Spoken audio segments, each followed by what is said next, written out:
వెళ్ళాను నడిచి సిద్ధపరచుకున్నాను, రాత్రికే సిద్ధపరచుకున్నాను, షాక్ పెట్టుకున్నాను. చచ్చిపోతాం, కాల్ తీసేస్తానంటున్నారు. ఏంటి నా బిడ్డల కోసం గట్టా ఆలోచించలేదు. నేను ఇంత అందంగా ఉండేదాన్ని ఇలా అయిపోయినండి నా పరిస్థితి. కాల్ తీసేస్తే నేను ఎలా ఉండగలను, ఎలా బ్రతుకుతాను? సిగ్గు కదా, ఆ సిగ్గు కోసం నేను చచ్చిపోదామని చేయి కోసేసుకున్నాను. చేయి కోసుకుని నోట్లో అంతా చున్ని, మా వార చున్ని ఉంటే అంత నోట్లో పెట్టేసుకున్నాను. అంత రక్తం అంట కోసేసుకున్నాను. నడవలేదని ఎలాగెళ్ళానో నాకు తెలియదు. కానీ నడిచి అలాగా సింక్లో కోసుకుంటే సింక్ అంతా రక్తం అంటారు.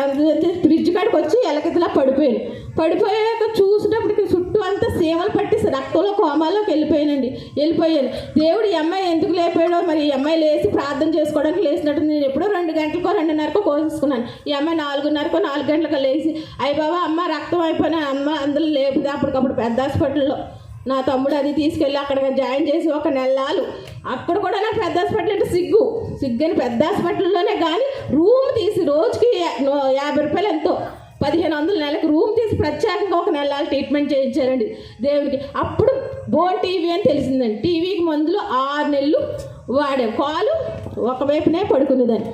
ఆ నెల హాస్పిటల్ ఉన్న కాలు రాలేదండి. కాలు తీసేస్తానన్న కాళ్ళు అలా మందులతో అలా వాపు అలా ఉండడం, ఎత్తిపెట్టుకుని అన్ని మంచం మీద చేయడం, అలాగే ఒక పక్కనే పడుకునేదాన్ని, ఈ పక్క పడుకునేది. అలా ఒక పక్క పడుకునే వల్ల అంతా పుండైపోయింది. కాలు చాలా పుండైపోయి ఇంటికి ఎలాగోలా తీసుకొచ్చి ట్రీట్మెంట్ ఇంటికాడ నుంచి ఇంజక్షన్లు ఇంజక్షను ఆ మందులు 6 నెలల మందులు అవన్నీ వేసుకుంటే వస్తుందమ్మా 6 నెలలు కోర్సు వాడాలి. బోన్ టీవీ కదా, ఇది ఎముకంతా తినేసింది. ఇసుక మూటలు కట్టి కాలు ఇలా ఏలాడేసేవారండి. శవాల మధ్యలో బ్రతికినట్టు ఎంత దరిద్రమైన బ్రతికి అది చూడలేక నా తమ్ముడు 1 నెల రోజులు ఆ పెద్ద హాస్పిటల్ అలా చేసి రోజు ఆడిసి అలా సేవ చేసి ఉన్నావా. అందరూ మా అత్తగారు అందరూ వచ్చి అలా చేసి అలా 4 రోజులు అక్కడుండే బిడ్డ చదువుకునేవాడండి. అక్కడే అన్నీ బిడ్డ అక్కడే కాలేజీకి వెళ్ళాలి. కానీ 16వ సంవత్సరం నా కొడుకు అప్పటికి 16వ సంవత్సరం చదువుతున్నాడు. 15 పూర్తి 16వ సంవత్సరం. అది ఆ పరీక్షలు ఎలా రాశాడో ఏం చేశాడో కూడా తెలియదు. కానీ నేను నా బిడ్డలు అయితే సుఖపెట్టలేదండి. కానీ నేనంటే నా బిడ్డలకు చాలా పిచ్చండి. అస్సలు కూడా ఏనాడు నేను సంతోషపెట్టలేదు, సంతోషంగా చూసుకోలేదు కూడా. కానీ నా బిడ్డలు నా భర్త అయితే నన్ను బాధ పెట్టలేదు, తాగుడనే కానీ బాధ పెట్టడం. కానీ నా బిడ్డను మంచి బిడ్డలు ఇచ్చాడండి. ఆయనకి జోహార్లు చెప్పాలి. నిజంగా చెప్తున్నాను. కానీ దేవుడు నా యందు నుండి అక్కడి నుంచి తీసుకొచ్చాక ఇంట్లో 6 నెలలు ఉన్నానండి. ఒకే వైపు పడుకోబెడితే మా అత్తగారు ఏం చేసింది, ఒకే వైపు ఉంటుంది ఇంకా రావట్లేదు, టీవీ ఉన్నదన్నారు. మందులు అయితే 6 నెలల మందులు అయిపోతున్నాయి, దగ్గరకు వచ్చేస్తున్నాయి. మళ్ళీ అక్కడికి తీసుకెళ్ళింది. అక్కడికి ఎక్కడో ఉంది కదండి అది శ్రీనివాసరెడ్డి గారు అని, అక్కడ తీసుకెళ్తే రోజు 1500 రూమ్లో పెట్టించింది మహాతల్లి. 2 లక్షలు దాచుకున్నాను డబ్బులు బిడ్డల కోసం. ఆ 2 లక్షలు కూడా మందులకి అయిపోయినాయి. విజయబాబు గారి చేతుల మీదుగా ఎవరైనా వచ్చి ఒక 5,000 ఇచ్చినా, ఎవరిచ్చినా నేను పనిచేస్తున్నాను ఎవరైనా ఇచ్చినా అవి కూడా ఏ టెస్టులు అంటే ఆ టెస్టులు, ఆయనకి తెలిసిన టెస్టులు, ఆవిడికి తెలిసిన టెస్టులు ఎన్ని టెస్టులు చేయించారో తెలియదు. ఆ 2 లక్షలు కూడా నా బిడ్డలకు లేకుండా చేసేసాను. 1 రూపాయి కూడా లేకుండా చేసేసాను. దేవుడు నాకు అంత డబ్బు అయిపోయి సరే పెద్ద హాస్పిటల్ మందుల వల్ల దేవుడు ఆ మందులు అక్కడే అన్ని టెస్టులు నేను నడిపించేస్తానంటే మా అక్క కూడా ఊరికలో నడిపించేస్తానంటే నీకు డబ్బులు అంటావేటని నడిపించేస్తాను. ఆయన ఏమీ నడిపించలేదు. కానీ 3 రోజులు పెద్దయ్య గారు సంఘంలోంచి నా సంఘస్థులు విజయబాబు గారు, శాంతమ్మ, నా సంఘ బిడ్డలు ఎవరి బిడ్డలు అందరూ వచ్చి 3 రోజులు ఎవరి కోసం అండి ఉపవాసం ఉంటారు చెప్పండి. నేనైతే ఉండలేను, ప్రార్థన అయితే చేస్తాను కానీ నేనైతే ఉండలేను.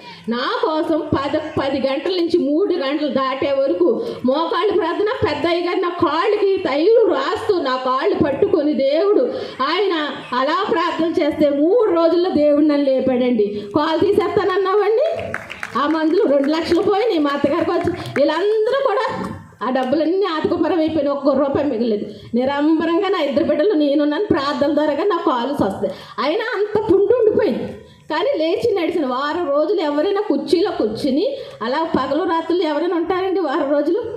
నేను ఒకరి దాన్ని ఉన్నాను. అది మా అమ్మ మా అత్తగారు ఇద్దరు అలాగే చూసి అలాగే ఉన్నాను 1 వారం రోజులు కూడా. 1 వారం రోజులు అలాగే తినేదాన్ని, అలాగే ఏది పెట్టినా అలాగే 1 వారం రోజులు పగలు రాత్రులు అలాగే నా బీరువా మీద యేసు సిలువ రక్తం అని ఉంటుంది. అది చూసుకుని ఎంత దూషించానో, ప్రేమించానో, కన్నీళ్ళతో ఆయన కాళ్ళు కడిగానో.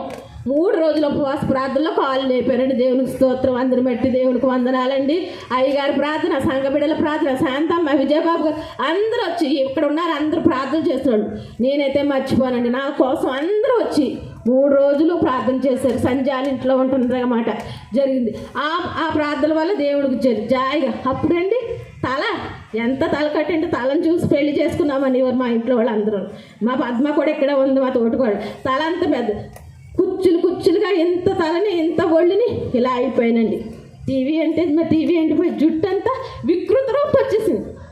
నన్ను చూసి నేనే, నా బిడ్డలు కాబట్టి నా దగ్గర ఉన్నారు కానీ ఎవరైతే ఉండరండి, అంత వికృత రూపం వచ్చేసి జుట్టు అంతా ఊడిపోయింది. ఇంత జుట్టు మా అత్తగారు తీసుకెళ్ళి ఎవరికి అమ్మేసింది, అది కూడా ఆవిడక్కడే ఉంది ఆవిడ. ఆ జుట్టు అంతా ఊడిపోతే నైటీతో పిచ్చి దానిలాగా స్టాండ్ పెట్టుకుని అలా నడుచుకుంటుంటే భార్యాభర్తలు కూడా ఇక్కడ ఉన్నారండి. వాళ్ళిద్దరూ వచ్చి, అక్క నువ్వు ఇలా ఉండకూడదు, నువ్వు దేవుడి సన్నిధికి రా, నీకు పరిపూర్ణ స్వస్థత, నీ రూపుని నీ రేఖలు నీకు ఇస్తాడు. అందం చూసి నువ్వు మందిరానికి రావట్లేదేమో అనుకుని ఉదయం కూడా తీసుకెళ్ళేవాడు సైకిల్ మీద, ఈడు కూడా తీసుకెళ్ళేవారు. ఎవరో ఒకరు నన్ను సైకిల్ మీద, మాకు బండి కట్టలేదు కదండి, సైకిల్ మీద ఉదయం ఉన్నాడు, పిల్లలు సాయి ఉన్నాడు, ఎవరైనా కనీసం బండుగాడు ఎవరైనా సైకిల్ మీద తీసుకెళ్ళి నైటీతో వెళ్ళిపోయేదాన్ని చర్చికి. చున్నీ వేసుకుని జుట్టు అంతా ఊడిపోయింది కదా, జుట్టు అంతా ఊడిపోతే అలాగే ఒక మూలని ఎంత ఏడ్చేది, ఎంత అందంగా వెళ్ళేదాన్ని చర్చికి ఇస్త్రీ చీర నలకంటే వెళ్ళేదాన్ని. ఇలా అయిపోయానని ఏడ్చి నన్ను చూసి అందరూ కూడా అలా ప్రార్థన సిగ్గు రాలేని వాళ్ళు కూడా చర్చికి వచ్చేవారు నన్ను చూసి. ఆయన కూడా ఉన్నారు అక్కడ, వచ్చేవారు. అలా క్రమేపంగా చీర కట్టుకుని చర్చికి రావడం వచ్చింది. నాకు నేను కానీ అడ్డం వచ్చేది. నిజంగా దేవుడు కృప కాదండి, నాకు ఏం చేయలేదండి, దేవుడు చేశాడు కదా, చేశాడు. 7 సంవత్సరాలు అలా చేసి ఎన్ని 25-30 ఊర్ల దాకా నా సంఘ బిడ్డలు అందరూ పెద్ద సంఘం నుంచి వచ్చిన బిడ్డలు కూడా ఉన్నారు. ప్రతి చోటకి వెళ్ళిపోయేవాడిని ప్రార్థనకి. అవ్వుకోవాలని అలా నడచడానికి ఇచ్చిన రోజుకి 60 రూపాయలు మాత్రం వేసుకునేదాన్ని. వీడికి తెలుసో 10 కొనుక్కునేదాన్ని, తెలియకో 10 కొనుక్కునేదాన్ని. తిట్టేస్తాడు, అన్ని మందులు వాడకూడదమ్మని అంటే తిట్టేస్తాడేమో, 4000 జీతం ఎలా తెస్తాడని ఎలాగోలాగా నేను 10 మాత్రలు ఎలాగోలా ఏ పిల్లల చేత తెప్పించుకుంది. ప్రార్థనకి వెళ్ళిపోయి వైజాగ్ దాకా అటైపు పెద్దయ్య గారితో అన్నింటికి వెళ్ళిపోయేది. కానీ అక్కడ దైవిక స్వస్థత ఉంది, కానీ మరుగుపరిచే లోనుంది బలహీనత. కానీ నన్ను వాడుకున్నాడు. 7 సంవత్సరాల నుంచి కాసి కాపాడాడండి.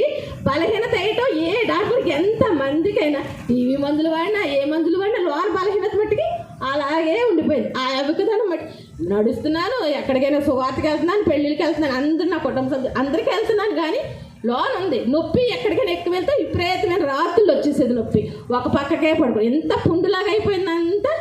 ఈ అమ్మాయి పసుపు తైలం పెట్టి ప్రార్థన యోపుగా అంతా చదివి వినిపించేదండి. నిజంగా బిడ్డ కూడా నిజంగా నేను ఎప్పుడైతే బలహీనరాలు ఉంటానో ఇది అంత బలం పొందుకుని నాకు సేవ చేస్తుంది దేవుడికి.